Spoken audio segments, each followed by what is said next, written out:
So hi guys, for today's video guys ay magtuturo ako sa inyo guys sa aming paligid charot ng Tagalog.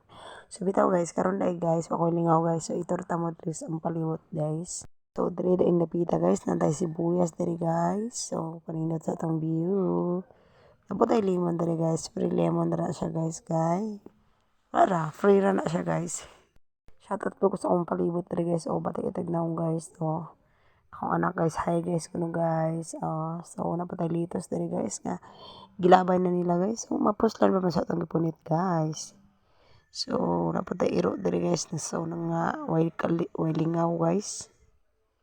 So palong na ko sa atong kwan guys, na sila beans guys. Beans na sa akong ate guys. So diri guys wa pa ni bunga guys. Bulak pa lang ni siya guys, nagbulak pa ingon na siyang bunga pa ingon gas babaw guys.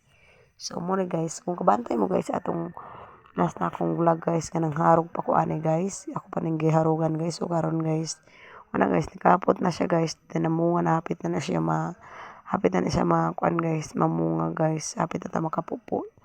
Ay mo kabalaka guys, ato pa i-vlog ipamupo na to guys, first pupo na to i-vlog. So i-flex na ako guys ang kanindot sa mong view diri guys, di ka maboring diri guys, kanindot kayo ang view guys. So akong paglantaw-lantaw guys, napre ko nakita nga papaya guys sa ubos guys, sa ato-aton guys, kung mapostan pa ba ni guys. Hinahinilan ta ani guys, kaya medyo simiipit ani kilsod kay ang dalan guys.